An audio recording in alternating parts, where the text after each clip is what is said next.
গণহত্যার বিচার সংস্কার সহ ৭ দফা দাবিতে রাজধানী সোহরাওয়ার্দী উদ্যানে চলছে জামায়াতে ইসলামীর জাতীয় সমাবেশ। লাখো জনতার পদচারণায় কানায় কানায় পূর্ণ হয়ে উঠেছে উদ্যান। নেতাকর্মী ও সমর্থকদের ঢল সমাবেশ স্থল ছাড়িয়ে আশপাশের এলাকাতেও ছড়িয়ে পড়েছে। সকাল 10টা থেকে শুরু হয় সমাবেশের আনুষ্ঠানিকতা। শুরুতে রাখা হয় সাংস্কৃতিক পরিবেশনা। এরপর দুপুর 2টায় সমাবেশের মূল কার্যক্রম শুরু হয়। সভাপতি হিসেবে রয়েছেন দলটির আমির ডাক্তার শফিকুর রহমান। অনুষ্ঠানে জাতীয় নাগরিক পার্টি, গণ অধিকার পরিষদ, ইসলামী আন্দোলন সহ সমমনা বিভিন্ন রাজনৈতিক দলের নেতারা উপস্থিত রয়েছেন। এর আগে রাত থেকেই সোহরাওয়ার্দী উদ্যানে অবস্থান নেন বিভিন্ন জেলা থেকে আসা নেতাকর্মীরা। বেলা বাড়ার সাথে সাথে বাড়ে ভিড়। উদ্যান ছাড়িয়ে আশপাশের সড়কে অবস্থান নেন অনেকে। স্লোগানে মুখরিত হয়ে ওঠে পুরো এলাকা। সমাবেশ সফল করতে ব্যাপক প্রস্তুতি নেয় জামায়াতে ইসলামী। সমাবেশে নেতাকর্মীদের আনা নেয়ার জন্য ভাড়া করা হয় 4 জোড়া বিশেষ ট্রেন।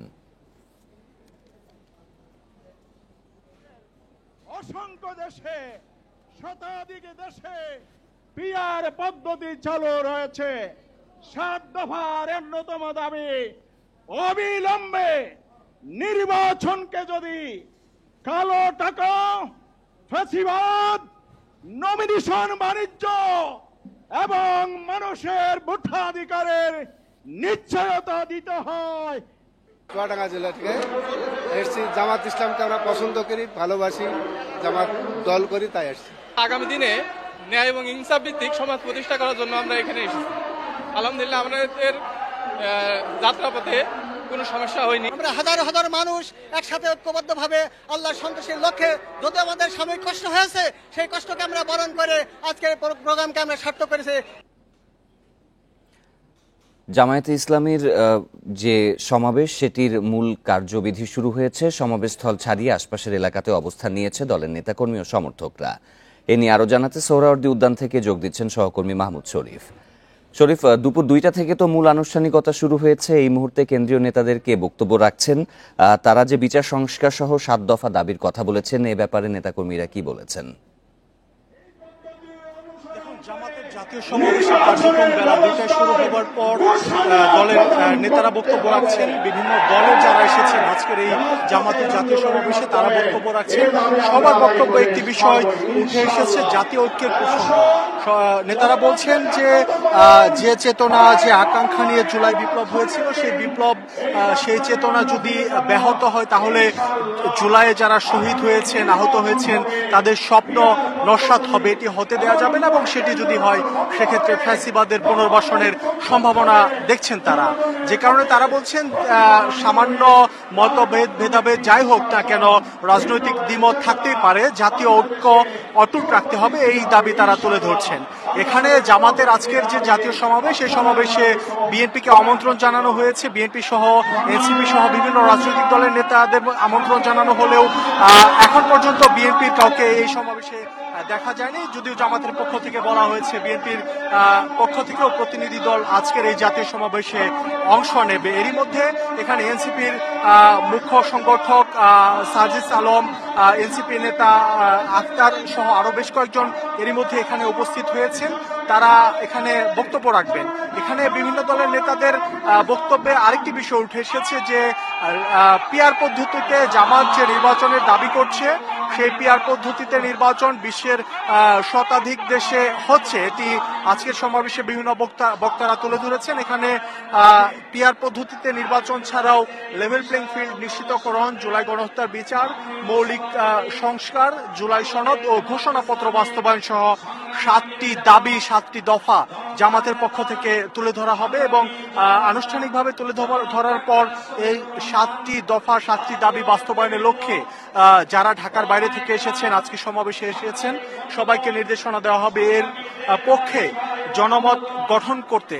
এবং জনমত গঠন করার পরে জামাতের বক্তব্য হচ্ছে যৌক্তিক দাবি আদায় করার পরেই তারা ভোটে যাবে। এবং ভোটের জন্য তাদের যে প্রস্তুতি, সেই প্রাথমিক প্রস্তুতি কিন্তু এর মধ্যে শুরু হয়ে গেছে। কারণ আমরা জানি জামাত আজ এরই মধ্যে প্রায় 300 আসনেই তাদের প্রার্থী প্রাথমিকভাবে কে হবে তাকে জানিয়ে দেওয়া হয়েছে এবং তাকে নির্বাচনের প্রাথমিক প্রস্তুতি নিতেও নির্দেশ দেওয়া হয়েছে।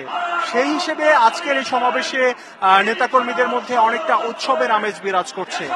এর পেছনে নেতারা বলছেন বিগত আওয়ামী লীগ সরকারের আমলে জুলুম নির্যাতনের শিকার হয়েছে জামাত, এবং এই জুলুম নির্যাতনের কারণে জামাতের যে নেতাকর্মী তারা আসলে জামাত ছেড়ে যায়নি, জামাতে আছে, সেই শক্তি জানান, নেতাকর্মীদের অবস্থান জানান দিতে আজকে ঢাকায় এই জাতীয় সমাবেশ করছে এবং নেতাদের দাবি এই সমাবেশে আজকে 10 লাখের মতো মানুষ হয়েছে এবং এই বিপুল সংখ্যক নেতাকর্মীদের উপস্থিতি যাতে নির্বিঘ্ন ভোগান্তি ছাড়া হয় এর জন্য জামাত বেশ কিছুদিন যাবত যে পরিকল্পনা করেছিল সেই মোতাবেক আজকের এই কর্মসূচি হচ্ছে এবং এখন পর্যন্ত জামাতের দাবি আজকের এই শরীফ নিশ্চয়ই এই সম্মেলনের বিষয়ে আরো তথ্য সংগ্রহ করতে থাকুন, পরবর্তীতে আবার আমরা আপনার সাথে যুক্ত হব। গোপালগঞ্জের সংঘর্ষের ঘটনায় এখনো পর্যন্ত 283 জনকে গ্রেপ্তার করেছে যৌথ বাহিনী, শিথিল করা হয়েছে কারফিউ। এদিকে স্বরাষ্ট্র উপদেষ্টা জাহাঙ্গীর আলম বলেছেন, সংঘর্ষে নিহতদের ময়নাতদন্তের প্রয়োজন হলে মরদেহ উত্তোলন করা হবে। দুপুরে রাজধানী শাহজালাল বিমানবন্দরে সাংবাদিকদের কাছে কথা বলেন তিনি। 16 July long march to Gopalganj কর্মসূচি পালন করে এনসিপি। এই কর্মসূচি ঘিরে দফায় দফায় হামলা চালায় আওয়ামী লীগ সমর্থকরা। এই সংঘর্ষে নিহত হয় 5 জন, তাদের দাফন ও সৎকার করা হয় ময়নাতদন্ত ছাড়াই। এ নিয়ে তৈরি হয় সমালোচনা। এমন পরিস্থিতিতে স্বরাষ্ট্র উপদেষ্টা বলেন, প্রয়োজন হলে কবর থেকে মরদেহ উত্তোলন করা হবে। ঢাকার যেটা আছে এটা তো ময়নাতদন্ত হচ্ছে, আর কয়েকটা যে দেখছেন যে ডেড বডি তারা নিজে চলে গেছে, তো ময়নাতদন্ত কিভাবে হবে? ওইগুলির যদি দরকার হয় আবার ময়নাতদন্ত হবে। ডেড বডি তো ইচ্ছের থেকে যদি প্রয়োজন হলে উত্তোলন করে তো ময়নাতদন্ত করা হবে। এদিকে গোপালগঞ্জের সংঘর্ষের ঘটনায় গ্রেপ্তার করা হয়েছে 251 জনকে। কারফিউ শিথিল করায় স্বস্তি জানিয়েছেন স্থানীয়রা। আমি একজন ব্যবসায়ী, খোলাখোলায় ব্যবসা করি, কিন্তু আমার প্রতিষ্ঠানে 1 সপ্তাহ 3-4 দিন বন্ধ, আমি কিভাবে চলবো? জনজীবন আসলে অতিষ্ঠ হচ্ছে, খেটে খামাসে খুব সমস্যা হচ্ছে, রাস্তাঘাটে চলাফেরা করতে পারতেছে না। এটা থেকে যেন এদের সাধারণ মানুষের নিষ্কৃতি দেয়। গোপালগঞ্জে সংঘর্ষ ও নিহতের ঘটনায় বিচার বিভাগীয় তদন্ত চেয়েছে মানবাধিকার সংস্থা HRFB। আল আমিন হোসেন, ইন্ডিপেন্ডেন্ট নিউজ, ঢাকা। রংপুরে একটি এলপি গ্যাস স্টেশনের গ্যাস রিজার্ভার ট্যাঙ্ক মেরামতের সময় বিস্ফোরণের ঘটনা ঘটেছে। এতে এক প্রকৌশলী নিহত হন, আহত হন অন্তত 20 জন। এ সময় আগুনে পুড়ে গেছে অন্তত 20টি যানবাহন। দুপুর 12টার দিকে মহানগরীর সিও বাজার এলাকায় এই দুর্ঘটনা ঘটে। স্থানীয়রা জানায়, 1 সপ্তাহ আগে লিকেজ ধরা পড়ায় বন্ধ ছিল গ্যাস সরবরাহ। আজ মেরামতের সময় হঠাৎ বিকট শব্দে কেঁপে ওঠে এলাকা। বিস্ফোরণের তীব্রতায় গ্যাস স্টেশনের কাউন্টার, সেখানে দাঁড়িয়ে থাকা 13টি মাইক্রোবাস ও অ্যাম্বুলেন্স পুড়ে যায়। এ সময় বিস্ফোরণের প্রধান সড়কে একটি যাত্রীবাহী বাসও ক্ষতিগ্রস্ত হয়। পরে ফায়ার সার্ভিসের 4টি ইউনিট এসে অগ্নি নির্বাপন ও উদ্ধার অভিযান শুরু করে। হতাহতদের হাসপাতালে নেয়ার পর মারা যান প্রকৌশলী সেলিম রেজা। দুর্ঘটনার পর পুরো এলাকা ঘিরে ফেলে আইন শৃঙ্খলা বাহিনী, জোরদার করা হয় নিরাপত্তা।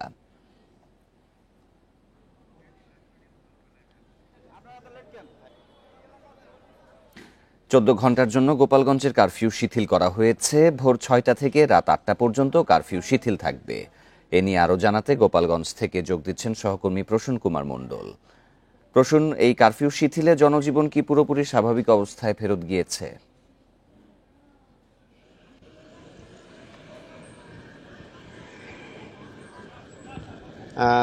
গোপালগঞ্জে কিন্তু গত 2 দিন কারফিউ ছিল। কারফিউ শেষে আজ 6টা থেকে কারফিউ শিথিল করা হয়েছে।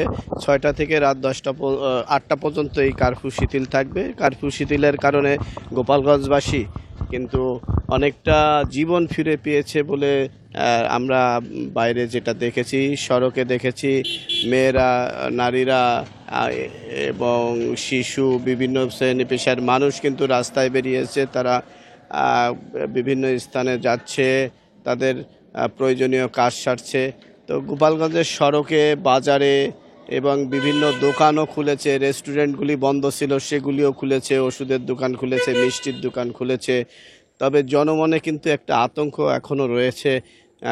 কারফিউ শিথিল হয়েছে, পরবর্তীতে আবার কারফিউ হবে কি হবে না এই নিয়েও একটা চিন্তা তাদের ভিতর কাজ করছে। প্রশাসনের পক্ষ থেকে রাত 8টায় আবারও কারফিউর বিষয়ে নতুন করে সিদ্ধান্ত গ্রহণ করবে বলে আমরা জানতে পেরেছি। আর কারফিউকে কেন্দ্র করে গোপালগঞ্জ শুধু শহরই নয়, 5 উপজেলার প্রতিটি গ্রামে কিন্তু এই কারফিউ বলবৎ ছিল। এই কারফিউর কারণে সব স্থানেই মানুষের কিছুটা ভোগান্তি হয়েছে, তারা স্বাচ্ছন্দ্যে চলাফেরা করতে পারেনি।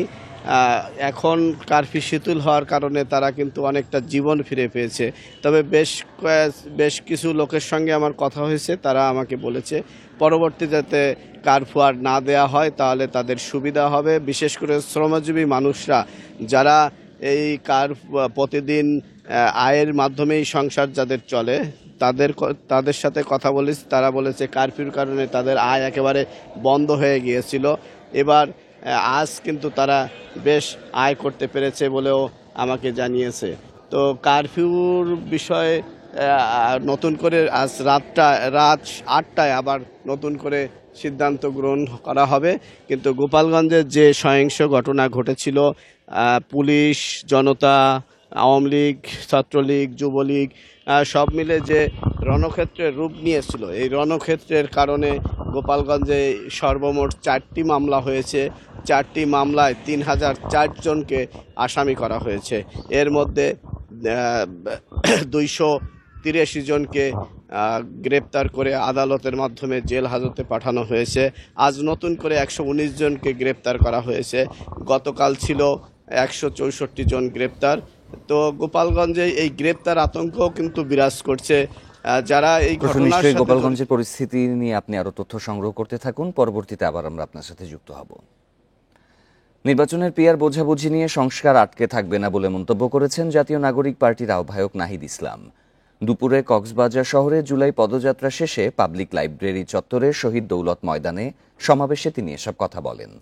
নাহিদ ইসলাম বলেন, এই মাসের মধ্যে জুলাই ঘোষণাপত্র ও সনদ দিতে হবে। জনগণ সংস্কার বুঝে উল্লেখ করে নাহিদ ইসলাম বলেন, জনগণই সংস্কার দেখতে চায়। নির্বাচন কমিশন ও দুর্নীতি দমন কমিশনের নিরপেক্ষ নিয়োগ দেওয়ার দাবি জানান তিনি। এগুলো সংস্কার ও ঐকমত্যে জুলাই সনদ তৈরি সহজ হবে বলে উল্লেখ করেন তিনি।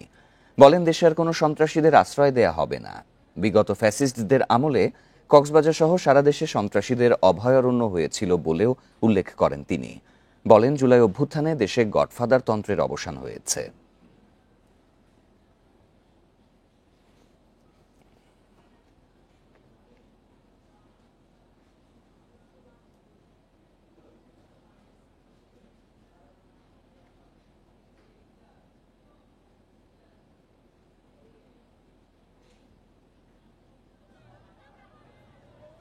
আমরা বলেছি জুলাই মাসের মধ্যে জুলাই ঘোষণাপত্র এবং জুলাই সনদ হতে হবে। কে পিয়ার বুঝে কে পিয়ার বুঝে না, এর জন্য সংস্কার আটকে থাকবে না। কারণ আমরা জানি জনগণ সংস্কার বুঝে, জনগণ সংস্কার চায়। জুলাই পদযাত্রা নতুন মাত্রা এনেছে এনসিপির রাজনীতিতে। কর্মসূচি ঘিরে মাঠে সক্রিয় দলটির নেতাকর্মীরা। সামনে আসছেন আগামী নির্বাচনের সম্ভাব্য প্রার্থীরাও। পদযাত্রা সামনে রেখে চট্টগ্রামে চলছে নতুন হিসাব নিকাশ। জুলাই পদযাত্রা ঘিরে উজ্জীবিত এনসিপির নেতাকর্মীরা। কর্মসূচি অনুযায়ী কয়েকদিনের মধ্যে চট্টগ্রামে এনসিপির সমাবেশ। এতে আগামী নির্বাচনে দলটির সম্ভাব্য প্রার্থীদেরও সামনে আনবে দলটি। সম্ভাব্য অনেক প্রার্থী স্থানীয় পর্যায়ে জনসংযোগ বাড়িয়েছেন এরই মধ্যে। এনসিপি নেতারা বলছেন, জুলাই আন্দোলনের নেতৃত্ব থেকে গড়ে ওঠা দলটিকে ঘিরে সাধারণ মানুষের মধ্যে আগ্রহ রয়েছে।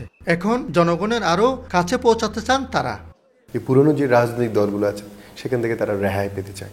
তো আমাদের আত্মবিশ্বাস, মানুষ আমাদেরকে যেভাবে সাড়া দিচ্ছে তার ওই পরিপ্রেক্ষিতে যদি আমরা বলি যে আমাদের আত্মবিশ্বাস চট্টগ্রামের যে 16টা আসন আছে তার মধ্যে কমপক্ষে 10 থেকে 12টি আসন জাতীয় নাগরিক পার্টি নিশ্চিতভাবে বিজয় লাভ করবে। পথসভাগুলোতে অনেক মানুষের, আমরা বিভিন্ন পেশা শ্রেণীর মানুষকে আমরা দেখতে পাচ্ছি, তরুণদের পাশাপাশিও।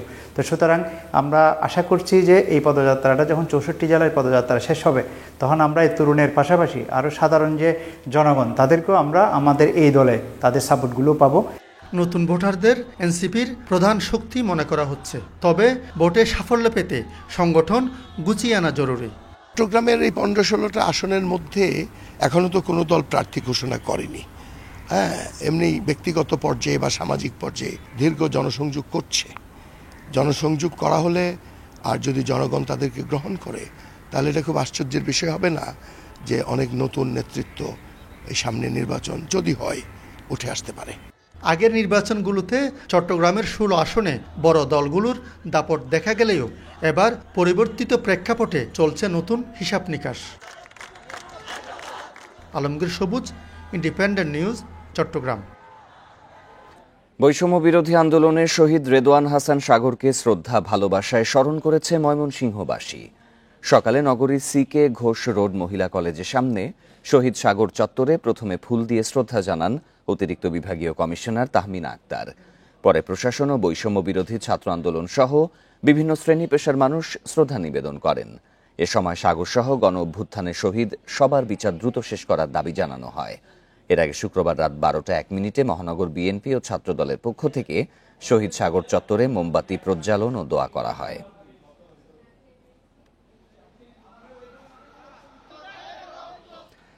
এক শহীদ এক বৃক্ষ এই প্রতিপাদ্যে জেলায় জেলায় বৃক্ষরোপণ কর্মসূচি পালিত হয়েছে।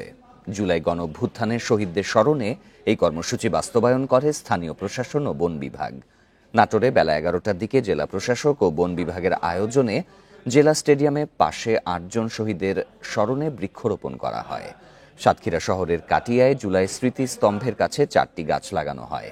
এ সময় প্রশাসনের কর্মকর্তারা ছাড়াও বৈষম্য বিরোধী ছাত্র আন্দোলনের নেতাকর্মীরা উপস্থিত ছিলেন। হবিগঞ্জে জেলা প্রশাসকের কার্যালয়ের নিমতলায় 18 শহীদের স্মরণে 18টি গাছ লাগানো হয়। দিনাজপুরে 9 শহীদের স্মরণে 9টি বৃক্ষরোপণ করা ছাড়াও জেলার 13 উপজেলায় 8 লক্ষ চারা রোপণের উদ্যোগ নেওয়া হয়েছে বলে জানান জেলা প্রশাসক। এছাড়া লক্ষ্মীপুর, নওগাঁ, মাগুরা সহ বিভিন্ন জেলায় একযোগে বৃক্ষরোপণ কর্মসূচি পালিত হয়। গণঅভ্যুত্থানের বর্ষপূর্তিতে 24-এর রঙে গ্রাফিতি আঁকার প্রতিযোগিতায় অংশ নিয়েছেন মাগুরার বিভিন্ন শিক্ষা প্রতিষ্ঠানের শিক্ষার্থীরা। জেলার বিভিন্ন দেয়ালে জুলাই আন্দোলনের ছবি আঁকছেন তারা।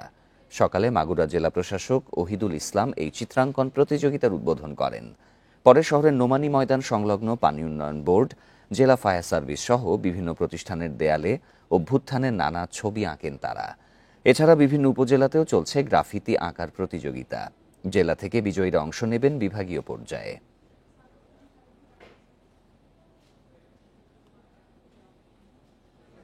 জুলাই গণঅভ্যুত্থানে তাদের স্মরণে বিভিন্ন চিত্র আমরা তুলে ধরব। তো এই গ্রাফিটির মাধ্যমে 24-এর যে গণ অভ্যুত্থান সেটা নতুন প্রজন্মের কাছে, ভবিষ্যৎ প্রজন্মের কাছে তুলে ধরার জন্য এটা করা হচ্ছে। নির্বাচন নিয়ে কোনো অনিশ্চয়তা নেই, সবার জন্য লেভেল প্লেইং ফিল্ড নিশ্চিতে কাজ করছে সরকার, এমন মন্তব্য করেছেন প্রেস সচিব শফিকুল আলম। সকালে কুমিল্লা বার্ডের ময়নামতি অডিটোরিয়ামে কুমিল্লা বিশ্ববিদ্যালয়ে আয়োজিত এক অনুষ্ঠানে অংশগ্রহণ শেষে সাংবাদিকদের প্রশ্নের জবাবে তিনি বলেন, প্রধান উপদেষ্টা যে সময় বলেছেন সেই সময়েই নির্বাচন হবে। নির্বাচনের জন্য যে পরিবেশ সেটা ঠিক করা হবে এবং সবার জন্য লেভেল প্লেইং ফিল্ড থাকবে। অতীতের যে কোনো নির্বাচনের তুলনায় ভালো নির্বাচন হবে। রাজনৈতিক দলগুলোর সহযোগিতায় শীঘ্রই জুলাই সনদ ঘোষণা করা হবে বলেও আশা প্রকাশ করেন তিনি। সুন্দর পরিবেশে পিসফুল একটা নির্বাচন হবে এবং বাংলাদেশের ইতিহাসে one of the best election হবে। প্রফেসর ইউনূস এটা বারবার বলছেন, আমরা আবারও বলি, নির্বাচন নিয়ে কোনো ধরনের কোনো অনিশ্চয়তা নাই। নির্বাচন ভালো হবে, নির্বাচনের জন্য যে পরিবেশ সেটা ঠিক করা হবে এবং লেভেল প্লেইং ফিল্ড থাকবে। মুক্তিযুদ্ধের চেতনাকে ক্রমাগত অস্বীকার করতে থাকলে আবারও ফ্যাসিস্ট হাসিনার পুনর্বাসনের সুযোগ তৈরি হবে, এমন মন্তব্য করেছেন রাষ্ট্রচিন্তক ফরহাদ মজহার। দুপুরে চট্টগ্রাম প্রেস ক্লাবে সাংবাদিকদের সাথে মতবিনিময়ের সময় ফরহাদ মজহার বলেন, বাংলাদেশ গঠনের চেতনার সাথে জামায়াতে ইসলামীর ভূমিকা সাংঘর্ষিক। এ সময় ডেমোক্রেটিক ইসলামিক আইডিয়াল নাম থেকে আবারও জামায়াতে ইসলামী ফেরত যাওয়া প্রসঙ্গ টেনে তিনি বলেন, গণ অভ্যুত্থান পরবর্তী বাংলাদেশ তাদের নাম পরিবর্তনের জন্য ভালো সময়। এ সময় ফরহাদ মজহার বলেন, অভ্যুত্থানের পর সংবিধান নয়, নতুন গঠনতন্ত্র প্রণয়ন করাই প্রধান কাজ। যারা এর বিরোধিতা করছে তারা পুরনো ফ্যাসিস্ট রাষ্ট্রকে টিকিয়ে রাখতে চায়। মতবিনিময় সভায় প্রেস ক্লাবের সদস্যসহ বিভিন্ন গণমাধ্যমের কর্মীরা উপস্থিত ছিলেন।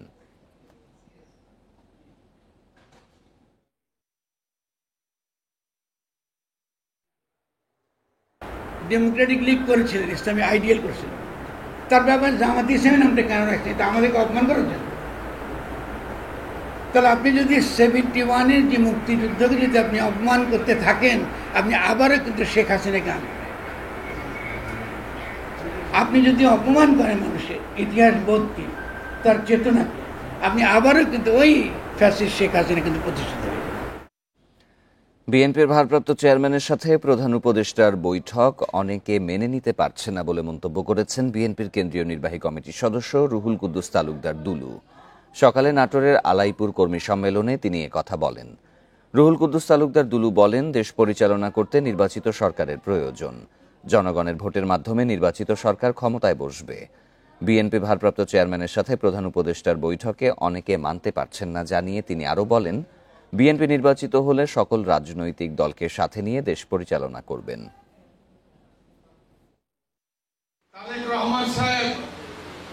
অধ্যাপক ইউনূস সাহেব যখন লন্ডনে বৈঠক করলেন, একটা রাজনৈতিক দল মনে হলো শহীদ রাষ্ট্রপতি জিয়াউর রহমানের ছবি অবমাননা ও বিএনপির ভারপ্রাপ্ত চেয়ারম্যান তারেক রহমানকে নিয়ে কটূক্তির প্রতিবাদে বিভিন্ন জেলায় সমাবেশ ও মানববন্ধন করেছে বিএনপি। সকালে চট্টগ্রাম প্রেস ক্লাবের সামনে কর্মসূচি পালন করেন জাসোসের শিল্পী ও সাংস্কৃতিক কর্মীরা। এ সময় বক্তারা রাজনীতিবিদদের শিষ্টাচার মেনে বক্তব্য রাখার আহ্বান জানান। বগুড়া শহরের রওখালী ও প্রতিবাদ সমাবেশ করেছে জেলা বিএনপি। সকালে আলতাফুন্নেসা খেলার মাঠে জড়ো হন নেতাকর্মীরা। পরে সংক্ষিপ্ত সমাবেশে দলের ভারপ্রাপ্ত চেয়ারম্যানকে নিয়ে কটূক্তি করায় ক্ষোভ জানান তারা। জিয়াউর রহমানের ছবির অবমাননা ও বিএনপির ভারপ্রাপ্ত চেয়ারম্যানকে নিয়ে কটূক্তির প্রতিবাদে মানিকগঞ্জে প্রতিবাদী সঙ্গীত ও মানববন্ধন করেছে জাসোসের নেতাকর্মী। এ সময় কুরুচিকর মন্তব্য করাকে দুঃখজনক বলেন তারা। এছাড়া টাঙ্গাইল ও বাগেরহাটেও মানববন্ধন ও প্রতিবাদ সমাবেশ করেছে বিএনপি।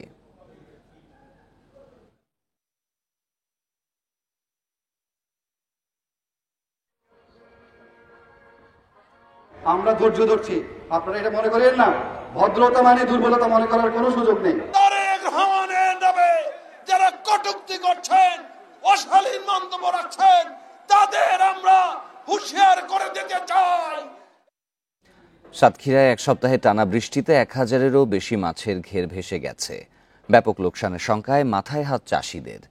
পানি নিষ্কাশনের ব্যবস্থা না থাকায় এই অবস্থা তৈরি হয়েছে বলে অভিযোগ তাদের।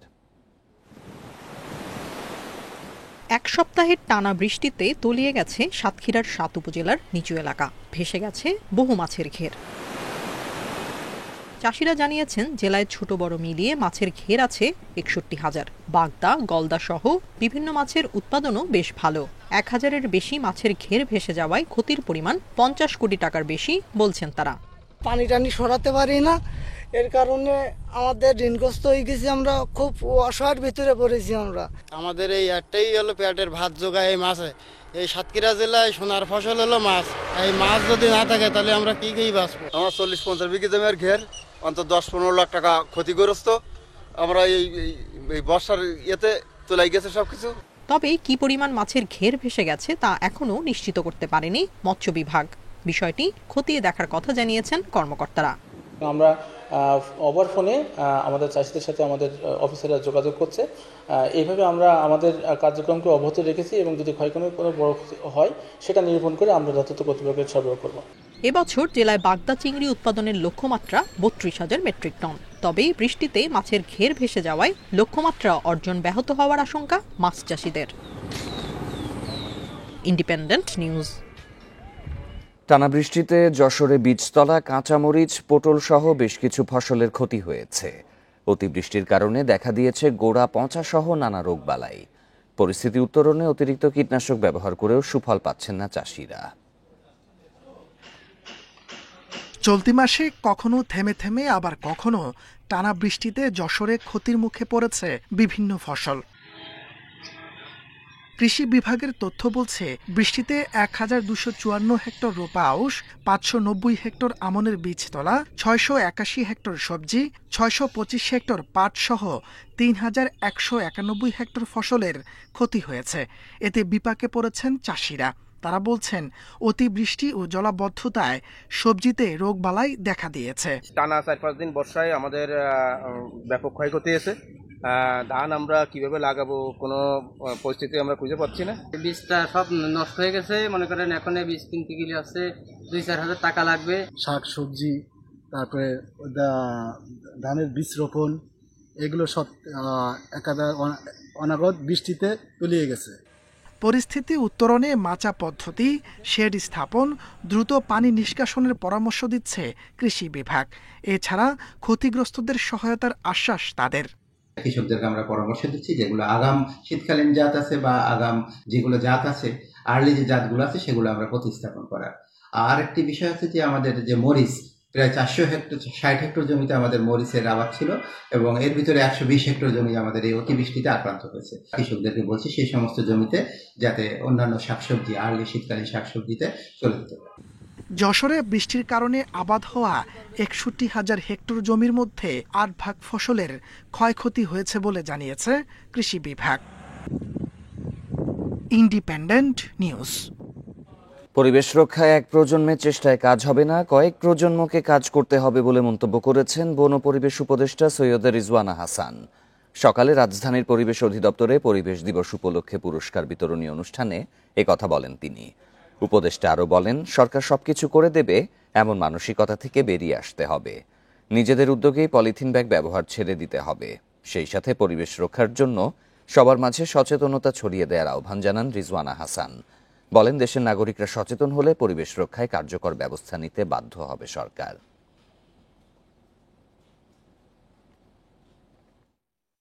আমরা সকলেই জানি পরিবেশ রক্ষা করতে হবে, কিন্তু আমাদের সকলেরই শেষ কথা কিন্তু যদি এসব দিয়ে হয়তো পরিবেশ রক্ষা করতে হবে। যেন ব্রিজ একটা লাগবে, তাহলে ব্রিজই লাগবে। ওটা বনের মধ্যে ফেললেও সই, ওটা নদীর মধ্যে ফেললেও সই, কিন্তু উন্নয়ন তো লাগবে। তো এই কিন্তু আর যদি থেকে যদি আমাদেরকে পরিবেশটাকে বের করতে হয়, তাহলে এক প্রজন্মের লড়াইয়ে হয়তো সেটা হবে না, সেটা কয়েকটা প্রজন্মের অবস্থান লাগবে। ঢাকায় সোহরাওয়ার্দী উদ্যানে জামায়াতের জাতীয় সমাবেশে যোগ দিতে যাওয়ার পথে সড়ক দুর্ঘটনায় দাকোপ উপজেলার আমিরসহ নিহত হয়েছেন 2 জন। এই ঘটনায় আহত 6 জন। পুলিশ জানায়, খুলনা থেকে 260টি বাসে করে জামায়াতের মহাসমাবেশে যোগ দিতে ঢাকায় আসছিলেন নেতাকর্মীরা। রাত 3টার দিকে ভাঙ্গা মডেল মসজিদের সামনে যাত্রা বিরতি করেন তারা। এ সময় পেছন দিক থেকে রয়্যাল পরিবহনের একটি বাস ধাক্কা দিলে ঘটনাস্থলে মারা যান মাওলানা আবু সাইদ ও আমানত শেখ। এই ঘটনায় আহতদের উদ্ধার করে ফরিদপুর মেডিকেল কলেজ হাসপাতালে নেওয়া হয়েছে। এদিকে গাজীপুরের কালিয়াকৈরে সিমেন্ট মিক্সার গাড়ির চাপায় রুদ্রপাল নামে এক ওষুধ ব্যবসায়ী নিহত হয়েছে। সকাল 8:30টার দিকে ফুলবাড়ি মাওনা সড়কে এই দুর্ঘটনা ঘটে।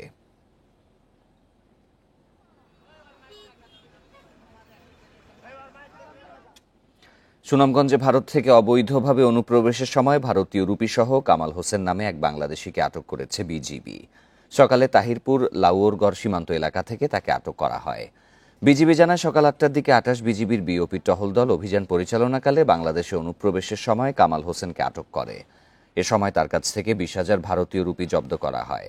আটকের পর তাকে তাহিরপুর থানায় সোপর্দ করা হয়েছে। আটককৃত ব্যক্তি চোরা কারবারের সাথে সম্পৃক্ত বলে জানিয়েছে বিজিবি।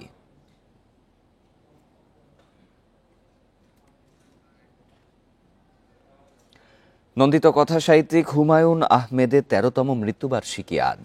2012 সালের এই দিনে যুক্তরাষ্ট্রে চিকিৎসাধীন অবস্থায় মারা যান তিনি। মৃত্যুবার্ষিকী উপলক্ষে নুহাশপল্লীতে তাঁর কবরে ফুল দিয়ে শ্রদ্ধা জানান পরিবারের সদস্য ও ভক্তরা।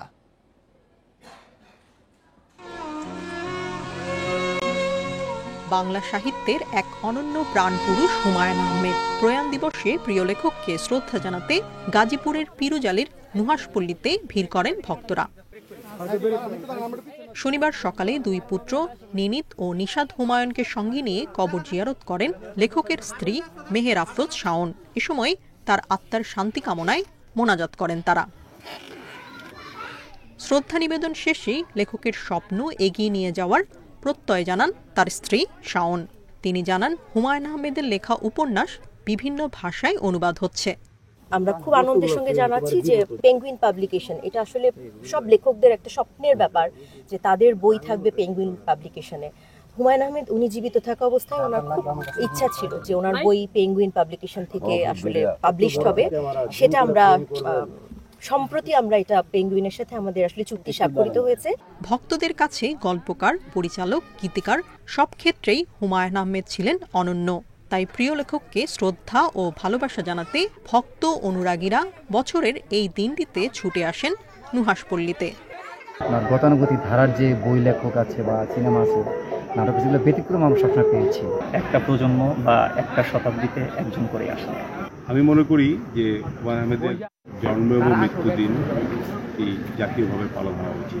1948 সালের 13 নভেম্বর নেত্রকোনার কেন্দ্রীয় উপজেলার কুতুবপুর গ্রামে জন্মগ্রহণ করেন নন্দিত কথা সাহিত্যিক হুমায়ুন আহমেদ। 2012 সালের এই দিনে ক্যান্সারে আক্রান্ত হয়ে নিউ ইয়র্কের একটি হাসপাতালে মারা যান তিনি।